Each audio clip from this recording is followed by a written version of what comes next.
According to a new report based on the polling data coming out of the state of Colorado, Lauren Boebert, of all people, is in a statistical tie with her Democratic opponent, Adam Frisch. Now, this is very interesting, right? Lauren Boebert, in spite of all the problems that she has faced, in spite of the campaign finance issues, the issues with her husband and his bowling alley incident from before she ran for office, the problems with their restaurant, which of course is now closed, Lauren Boebert still managed to cruise to a very easy primary victory. So it's odd that in this new polling, she is tied statistically with her opponent. Now, technically, she does hold a 2-point lead, but that 2 points is within the poll's margin of error. So again, statistical tie. But the poll tells us a little more. Because according to this poll, in Lauren Boebert's district, the reason her opponent has basically caught up to her is because independents are breaking for the Democrat. The independents in Lauren Boebert's district do not like her, and a majority of them say we're going with the Democrat this time. Now, a word of caution before people get too excited thinking Lauren Boebert's going to lose her seat. This is a Republican +7 district. The first time she ran, it was a +5 district, but thanks to the redistricting from the 2020 census, it actually grew a little bit and scooped up an area that had even more Republicans in it.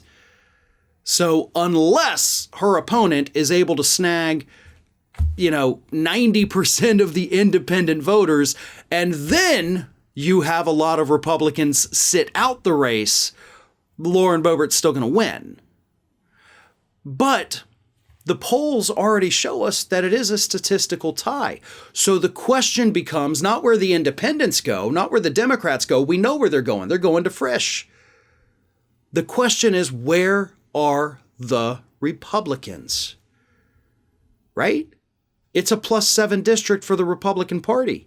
The poll should not be this close unless, of course, you have Republicans that are going over to the Democrat Adam Frisch.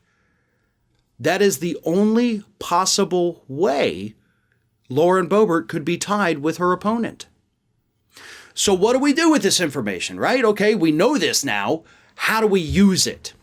Well, I think what needs to happen at this point is that Mr. Frisch, and again, I don't know anything about his campaign, right? I don't know what kind of ads he's running, but I will offer advice, and I hope that he, takes it. And I hope it's actually what he's already doing. Again, I don't know what he's doing. I don't live up there. But what needs to happen is talk about what Lauren Boebert hasn't done for the district. And again, I assume he is already doing this. But this is the problem that we see with a lot of these other Republicans, whether it's Matt Gaetz right here in my district, whether it's Marjorie Taylor Greene, Madison Cawthorn, who doesn't have to worry about reelection anymore, or Lauren Boebert. Or Jim Jordan is a great example too. Jim Jordan, been in Congress 15 years, hasn't passed a single bill. Lauren Boebert hasn't passed a bill. Marjorie Taylor Greene hasn't. Matt Gaetz hasn't. That's what needs to be hit on in these local communities. That is what the Democratic Party as a whole needs to be doing. Highlight the fact that these individuals who are out there in conservative media every single day haven't done a damn thing for you.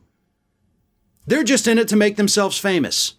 They're in it for the speaking gigs. They're in it for the fame and the publicity and only that.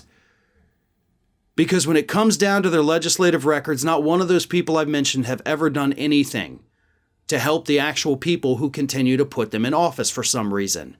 They are not brilliant legislators. They don't even know how to legislate. And Boebert, I think, is the most perfect example of that. Her district could use help, but she's not providing it. And I think that's why in this new poll, you're starting to get more and more Republicans saying, well, she's not doing anything for us. So maybe it's time for a change, even if that change is somebody from a party I'm not a part of. If Lauren Boebert loses, that would be huge. I don't think she will. I'll be honest. Again, Republican +7 district. She's not going to lose. But now, thanks to this poll, there is a chance that it could happen. Hey everyone, this is Aspen. And did you know that for the low, low cost of $0 per day, you can subscribe to the Fair and Balanced YouTube channel? We also encourage you to like, comment, and share, but again, click that subscribe button and help Aspen not be so grumpy.